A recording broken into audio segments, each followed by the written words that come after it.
드립니다. 미국 사람들이 흔히 하는 조크 중에 시골쥐와 도시 고양이라는 이야기가 있다고 합니다.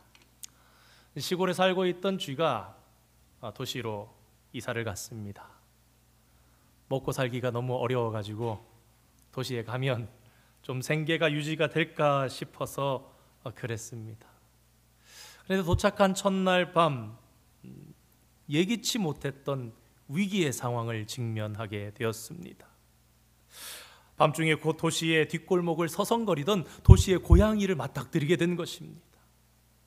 이 고양이도 먹을 것이 없어서 도시의 이리저리 거리를 어슬렁 헤매던 차에 이 시골쥐를 발견했으니 너무 기쁜 나머지 확 달라들면서 뛰어갑니다. 시골쥐는 이게 웬일인가 싶으면서 지리도 잘 모르는데 이제 서울 와가지고 잘 모르는데 막 도망가다가 가까스로 몸을 피해가지고 쓰레기통 뒤쪽에 있는 작은 구멍에 숨었습니다. 숨소리마저 죽인 채 숨도 조심해서 딱 조용히 쉬면서 내가 가만히 있으면 여기 있는지 모를 거고 오래 있으면은 이 고양이가 나를 포기하고 돌아가겠지. 한 20분 정도 시간이 지났습니다. 시골쥐가 가만히 숨을 죽이고 있는데 고양이가 분명히 저쪽에서 쫓아오다가 자기를 못 찾았을 거란 말이에요. 근데 저쪽에서 개 짖는 소리가 납니다. 얼마나 반가웠겠어요. 시골쥐의 마음이 안심이 되었습니다. 야, 이제 고양이가 돌아갔을 거야. 왜냐하면 고양이와 개는 상극이니까 같은 장소에 못 있으니까 그렇게 생각하고 안심하면서 밖으로 탁 나왔는데 뜻밖에도 고양이가 그 자리에서 그대로 있다가 자기를 확 낚아채는 겁니다. 졸지에 잡혀서 목숨을 잃게 됐지만 너무도 황당스럽고 너무도 이상해서 이렇게 물었다고 합니다. 내가 분명히 개 짖는 소리를 들었는데 어떻게 고양이 당신이 거기 있는 것입니까? 그러자 도시 고양이가 빙그레 웃으면서 이렇게 대답을 했답니다. 이렇게 각박한 도시에서 생존하려면 최소한 2개 국어는 할 줄 알아야 된다고. 각박한 현실 속에서 고양이도 먹고 살기 위해서 2개 국어를 하며 개소리를 낼 줄 알아야 한다는 것이 씁쓸하게 왠지 남의 이야기로 들리지 않습니다. 오늘 우리의 현실도 비슷한 것 같기 때문입니다. 날씨로 비유한다면 잔뜩 찌푸린 날씨요, 시간으로 비유한다면 캄캄한 밤이라고 할 수 있을 것 같습니다. 세상에 답답한 일이 참 많습니다. 정치적으로도 혼란스럽고 사회적으로는 불안합니다. 경제적 미래는 불투명하다고 말하는데 우리의 손에 들려 있는 것이 아무것도 없습니다. 깃발을 잃은 청년들이 보입니다. 청년들은 힘이 있고 청년들은 진취적이어야 하는데 3포 세대, 5포 세대, 7포 세대 결혼을 포기하고 집을 포기하고 자동차를 포기하고 직장을 포기하고 여러 가지를 포기한 채 꿈과 희망을 잃어버린 채 젊은이답지 못한 채 살아가며 아파하며 어른들을 향해 길을 묻지만 그들에게 답해주는 사람이 없는 것 같습니다. 일부 예배 때 이렇게 얘기했더니 분위기가 너무 막 가라앉는 거예요. 예배 드리면서 희망을 얻기 위해서, 새 힘을 얻기 위해서 왔는데 오늘 말씀 가운데 베풀어 주실 희망을 바라보시면서 힘을 다시 낼 수 있기를 원합니다. 이와 같이 어두운 혼돈의 밤을 뚫고 우리가 새 아침의 축복을 향해서 나아가려면 무엇이 필요할까요? 오늘 제목에 나타나 있는 것처럼 바른 삶으로 안내해 줄 나침반이 필요합니다. 정확하고 진실한, 그래서 언제든지 믿고 따를 수 있는 그런 삶의 지침서가 필요합니다.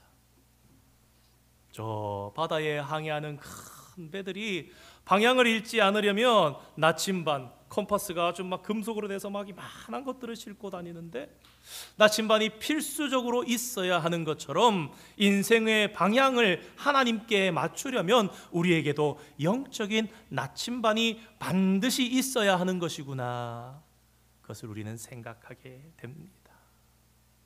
오늘 함께 읽은 골로새서는 골로새 교회를 향해서 쓴 사도 바울의 신앙 지침서다, 이렇게 이야기할 수 있습니다. 골로새 교회는 사도 바울이 전도해서 세운 교회는 아닙니다. 아마도 성경학자들에 따르면 오늘 본문 1장 후반부에 이제 등장하는 에바브라라는 사람에 의해서 이 교회가 세워졌을 것이다, 그렇게 추측을 합니다.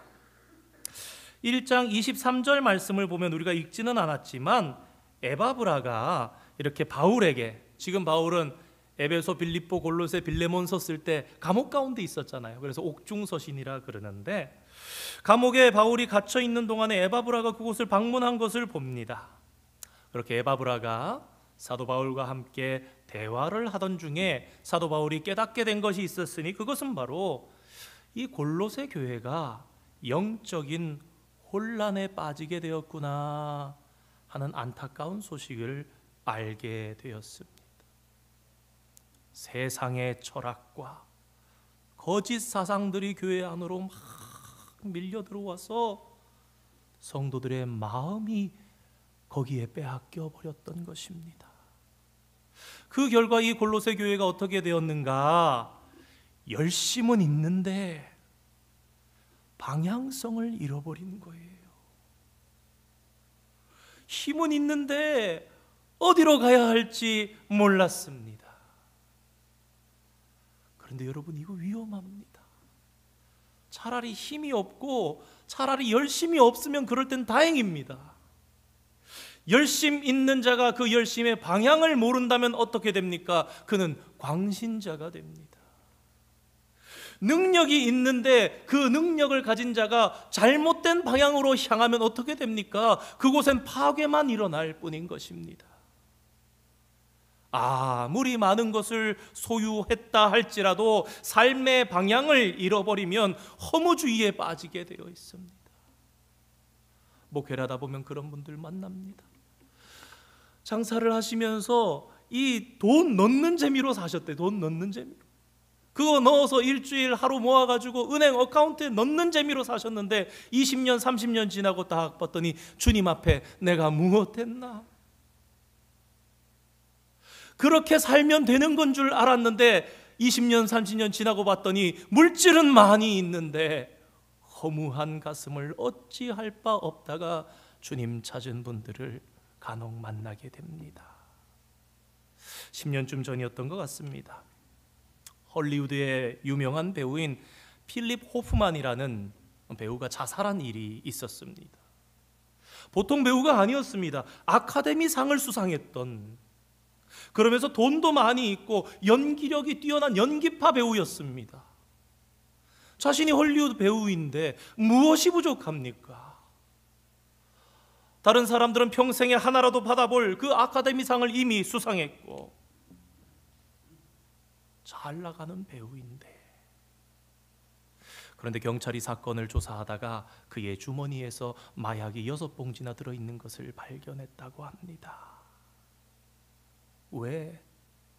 그 유망한 자가, 그토록 가진 것이 많았던 그가 자신의 인생을 파멸로 마치고 말았던 것일까요? 그의 삶을 이끌어줄 나침반이 없었기 때문입니다. 혼돈 속을 헤매는 인생에게는 진리의 나침반이 필요합니다. 오늘 골로새서 1장 5절 말씀에서 그것을 복음, 진리의 말씀이다, 이렇게 소개합니다. 복음 안에 진리의 말씀이 있고 그 말씀 속에 하나님이 길이 있다라는 것입니다.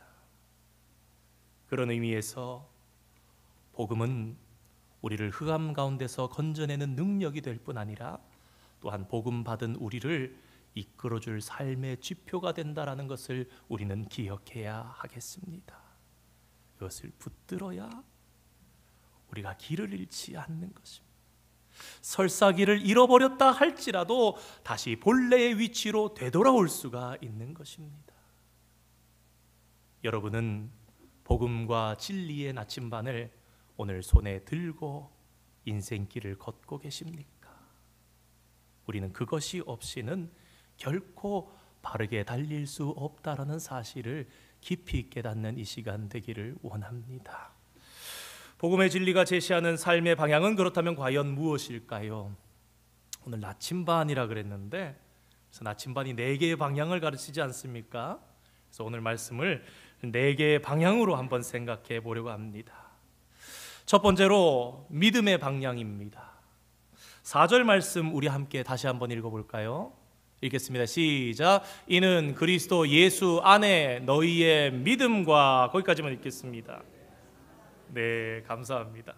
바울은 골로새 교회 성도들이 받은 복음의 축복을 감사하면서 첫 번째로 꼽은 것이 무엇이었느냐? 그리스도 예수 안에 있는 믿음. 그냥 믿음이 아닙니다.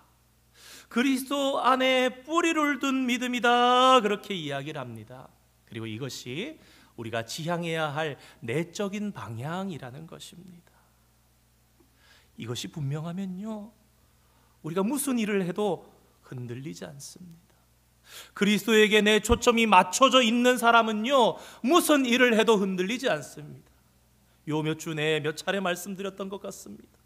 산이 흔들리고 바다가 솟아오른다 할지라도, 배가 흔들려서 풍랑으로 배가 깨어질 지경이 되었다 할지라도 우리의 시선이 주님을 향해 있으면, 아, 주님 아시는구나, 된 겁니다. 요동치 아니하는 것입니다. 그리스도에게 내 시선이 초점이 맞춰져 있으니까. 자기 개발을 강조하는 사람들은 문제가 생기면 이렇게 말합니다. 자신의 가능성을 보라. 심리학자들은 문제가 생기면 자신의 내면을 들여다보라고 말한다고 합니다. 그러나 그것은 문제 해결의 진정한 길이 아니라는 것을 기억하기 원합니다. 우린 언제나 그리스도를 바라보아야 합니다. 그때에 우리에게 길이 보이고 진정한 가능성의 문이 열리는 것입니다. 그러므로 어떤 상황이 온다 할지라도 그리스도 안에서 믿음의 길을 선택하시는 여러분 되시기를 축원드립니다.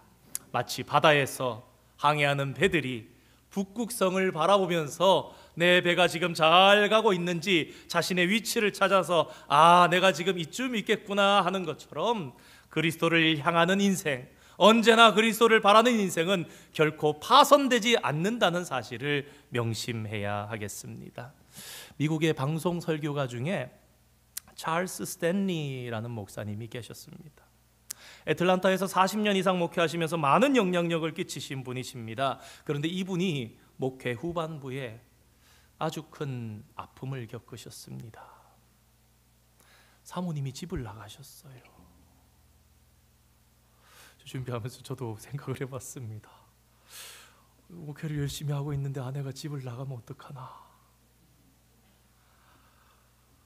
목회자로서 최악의 상황입니다. 아니, 지금 웃을 일이 아닌데 최악의 상황 아닙니까? 아니, 목사가 어떻게 했길래 아내가 집을 나가버리냐. 이분도 비슷한 심정이셨을 것입니다.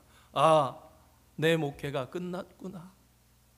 지난 40년 잘했다고 생각했는데 끝났구나. 그렇게 절망하고 좌절하실 수 있는 상황에서 그분을 다시 일어서게 했던 책이 있었다고 합니다. 바로 허드슨 테일러가 썼던 I found the secret, 나는 비밀을 발견했습니다 라는 제목의 책이었습니다. 이 책이 그렇게 어려운 책이 아닙니다. 요한복음 15장 5절 말씀을 다루는 간략한 책입니다. 나는 포도나무여 너희는 가지라고 말씀하시는, 이미 우리가 잘 알고 있는 내용, 목사님도 잘 알고 있는 내용이었지만 그 말씀이 그분의 마음을 쳤다고 합니다. 그 책을 읽는 가운데 이런 깨우침이 목사님 마음속에 들려왔답니다. 그렇구나, 나는 가지구나. 가지는 무능하구나. 맞아, 가지는 아무것도 할 수 없지. 그래, 그러나 가지도 예수 그리스도를 붙들면 다시 일어설 수 있겠구나, 그런 마음이 드셨대요. 그래서 모든 혼돈을 뚫고 다시 일어서게 되셨다라고 합니다. 사랑하는 성도 여러분, 여러분의 삶 속에도 혼자의 힘으로 빠져나오기 너무나 힘들고 어려운 혼란의 늪이 있지는 않으십니까? 그렇다면 혼자서 바둥거리지 마시기 바랍니다.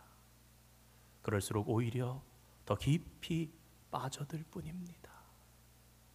그럴 때 예수 그리스도를 향하여 믿음으로 서는 저와 여러분 되시기를 주님의 이름으로 축원드립니다. 둘째로는 옆을 향한 방향입니다. 그것은 횡적인 관계입니다. 사도 바울은 이것을 가리켜 사랑이다. 4절 말씀 아까 다 읽으셨는데, 모든 성도에 대한 사랑을 들었으며. 복음은 우리를 향한 하나님의 사랑을 담고 있습니다. 요약한다면 십자가가 되겠지요. 그처럼 순수하고 무조건적인 사랑이 어디 있겠습니까? 자신의 모든 것을 죄인들에게 남김없이 다 쏟아주신 그런 위대한 사랑이기 때문입니다. 여러분, 우리가 왜 새 사람이 되었습니까? 이해할 수 없는 그 사랑에 서렌더, 그야말로 더 어쩔 수 없어서 그 주님 앞에 엎드려 버린 것 아닙니까? 웬일인가, 웬 은혜인가. 그게 우리의 가슴 속에 왔을 때 내 경험, 내 지식, 내가 알던 모든 것이 그냥 쏟아져 내린 것 아닙니까? 그렇게 옛사람을 버리고 우리가 그 주님 쫓아 새 사람이 되어야겠구나. 옛사람을 버리고 새 사람을 쫓아갈 때에 우리는 이렇게 깨닫게 됩니다. 이 사랑을 받았으니 우리도 이것을 나누어야 한다라는 것입니다. 조건 없이 대상을 가리지 아니하고 모든 자에게 이 사랑을 나누는 것이 크리스천의 삶의 올바른 방향입니다. 그러나 이것이 박애주의나 과시적인 사랑을 말하는 것은 결코 아닙니다. 제가 사실 이 부분을 총선 전에 써놨는데요, 지나고 오늘 뭐 이렇게 며칠 전부터 리뷰를 하면서 보니까 재밌었습니다.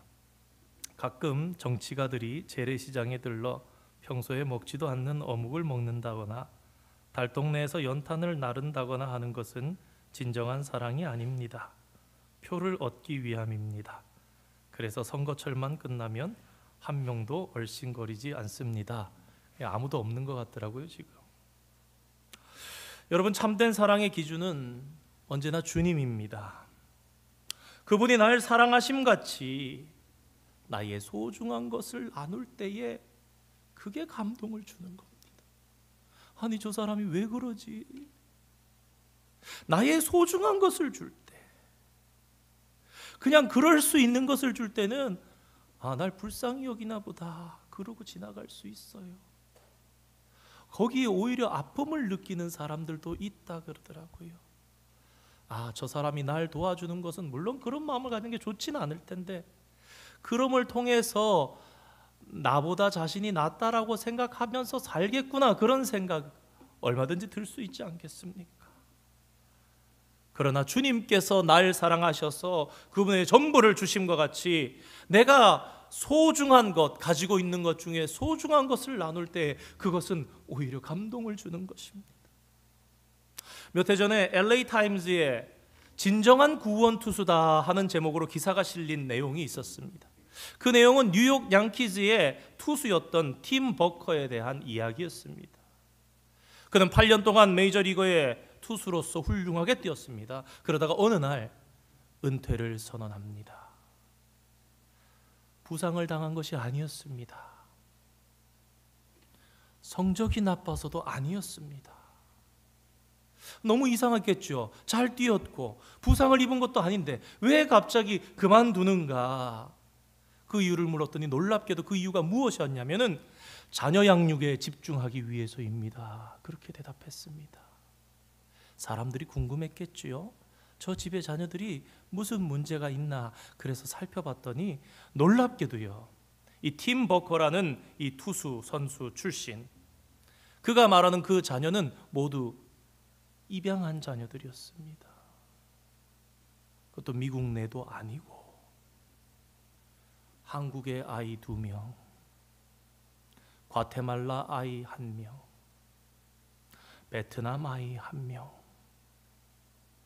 이 4명의 자녀들이 모두 핸디캡을 가진 아이들이었다고 합니다.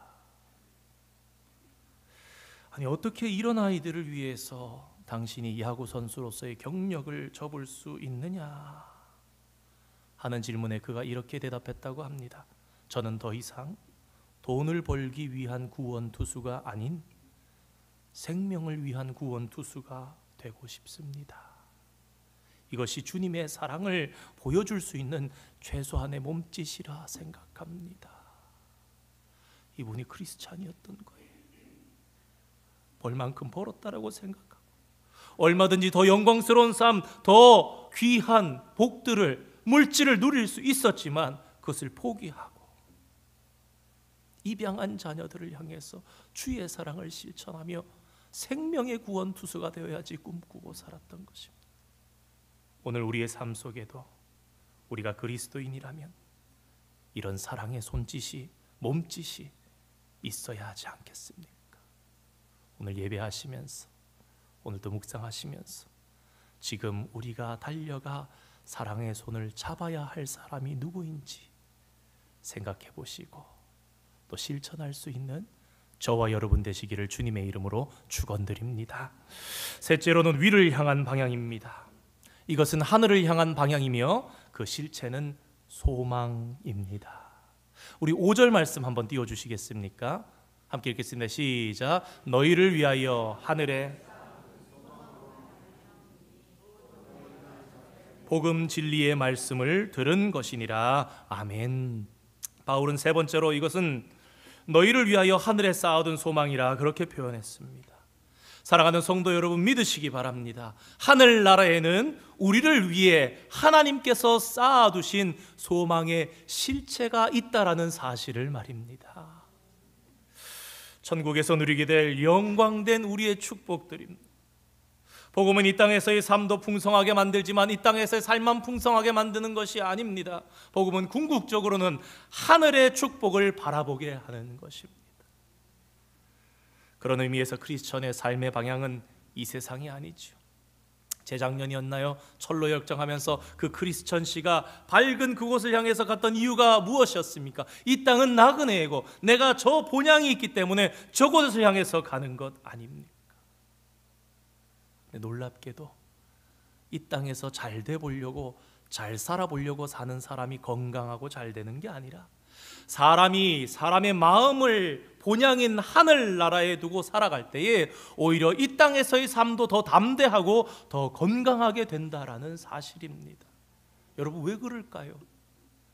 하나님이 그러라고, 그렇게 살라고 디자인하셨으니까요. 바울의 생애가 그것을 잘 보여줍니다. 그가 가진 모든 것을 배설물로 여기고 복음을 향해서 달려갈 수 있었던 이유도, 수많은 고난과 빼앗김에도 불구하고 기뻐할 수 있었던 이유도, 감옥에 갇혀서도 찬송을 부르며 기뻐할 수 있었던 이유도, 마지막으로 순교의 제물로 처형당하면서도 끝까지 그가 담대할 수 있었던 이유도 천국에 쌓아둔 소망 때문이었습니다. 그런 의미에서 참된 선견자는 그 마음을 하나님의 하늘에 둔 사람이다, 이렇게 말씀드릴 수 있겠습니다. 위를 향해 사는 사람은 이 땅의 것에 연연하지 않는 것입니다. 참된 꿈을 향해서 늘 나아가는 것입니다. 저와 여러분이 이 땅에 보여지는 아름다운 것들을 찾느라고 애쓰는 삶을 사는 것이 아니라 저 하늘에 쌓여지는 보화를 바라보면서 우리의 눈이 항상 시선이 거기 있어 이 땅에서도 담대하고 건강한 삶을 살아갈 수 있기를 주님의 이름으로 축원드립니다. 잘 아시는 이야기죠. 리차드 바크가 쓴 갈매기의 꿈. 거기에 보면 조나단 리빙스턴 시걸이라는 갈매기가 나옵니다. 대부분의 갈매기들이 해변에 내려와서 삽니다. 왜냐하면 해변에는 먹을 것이 많기 때문입니다. 썩은 고기 찌꺼기도 있고 사람들이 던져주는 먹이도 있습니다. 그것을 받아서 잘 먹고 살려면 해변가에 살아야 하는 것입니다. 그러나 조나단은 달랐습니다. 그는 창공을 향해서 오히려 올라갑니다. 그래야 그가 더 멀리 볼 수 있었고 더 고고한 꿈을 꿀 수 있었기 때문입니다. 세상이 던져주는 먹이를 위해 땅에 머무는 자, 그리고 더 높은 꿈을 위해서 하늘로 날아오르는 자. 오늘 저와 여러분은 이 둘 중에 누가 되어야 하겠습니까?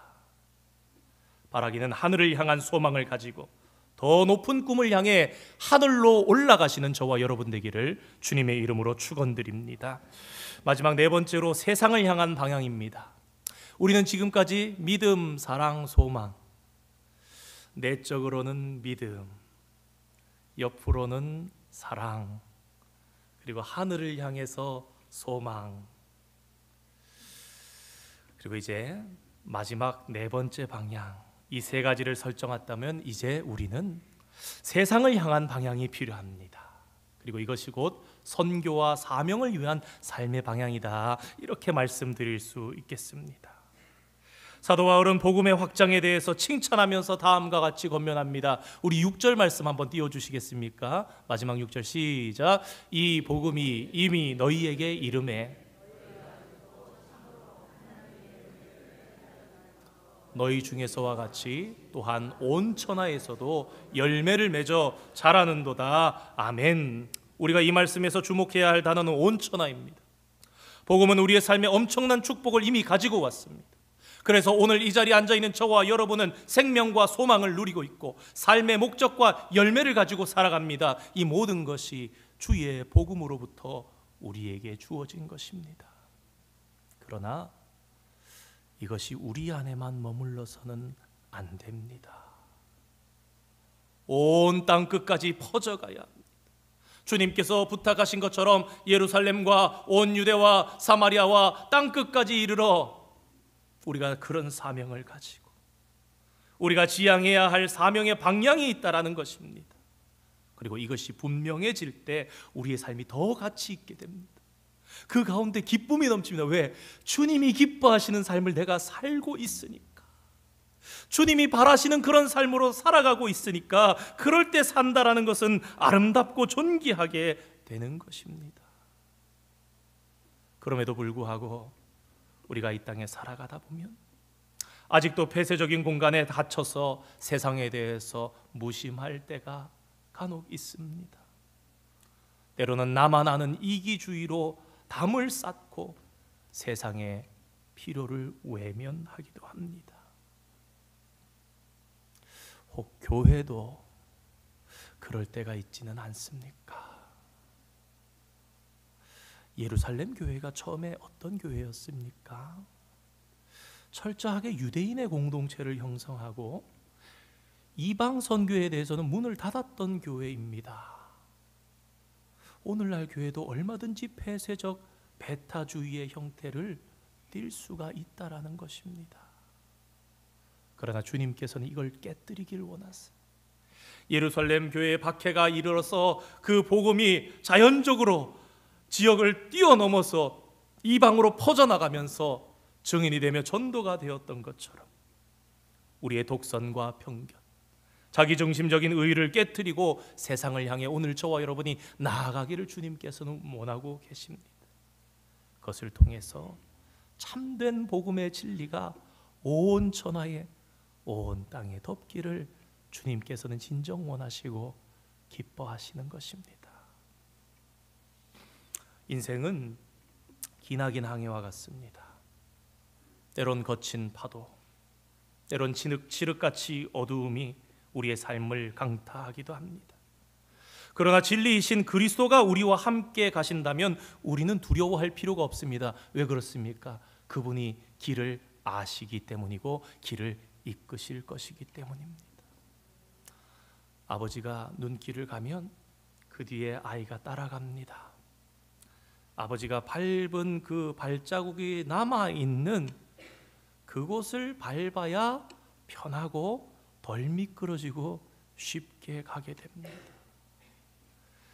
예수님 안에 빛이 있고 예수님 안에 생명이 있으며 예수님 안에 소망이 있습니다. 어떤 상황 속이라 할지라도 그분을 바라볼 때에 우리는 다시 일어설 수 있다는 사실을 기억하는 저와 여러분 되기를 원합니다. 야구 얘기 하나만 더 하고 마치겠습니다. 메이저리그 투수 중에 데이브 드라베키라는 좀 오래된 선수인데요, 좌완 투수, 왼손으로 던지는 투수가 있습니다. 이분이 1988년에 암에 걸려서 왼팔을 수술해야 되는 지경에 이르게 됩니다. 운동선수로는 치명적이지요. 선수의 생명이 끝날 수 있는 일이었습니다. 다른 포지션도 아니고 내가 늘 던지던 왼팔이 암이 걸렸으니까. 그런데 놀랍게도요, 이분이 수술을 하고 그 다음 시즌에 경기장에 나왔습니다. 얼마나 그날 공을 잘 던졌는지요, 8이닝을 던지고 승리했습니다. 우리 다들 아시겠지만 혹 우리 여성분들 중에 모르시는 9회까지 있지 않습니까? 야구가 1회부터 8이닝을 던졌다는 것은 8회까지 던졌다라는 거예요.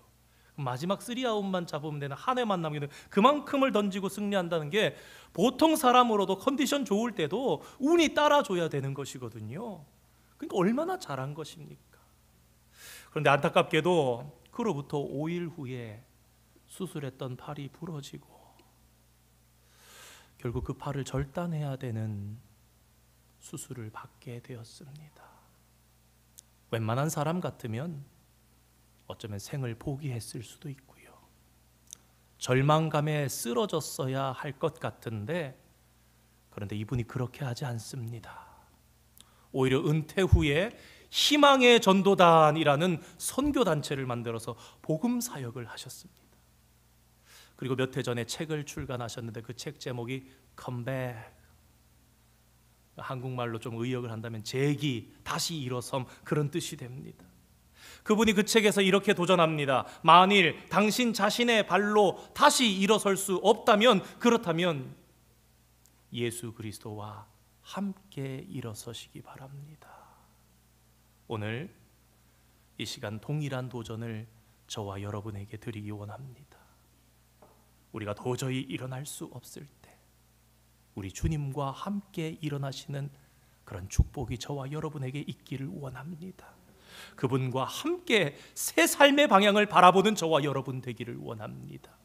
믿음과 사랑과 소망을 가지고 세상을 향해 사명과 비전으로 우리에게 주신 전생애를 걸고 달려도 아깝지 않을 그 사명 향해서 주님께서 초대하시는 이 위대한 삶의 초청에 아멘으로 응답하시며 달려나가셔서 주님 기뻐하시는 사명으로 사시는 칭찬받는 성도 다 되시기를 주님의 이름으로 축원드립니다. 함께 기도하겠습니다. 거룩하신 하나님, 감사드립니다. 오늘도 우리를 사랑해 주시사 은총의 말씀 가운데로 불러주시고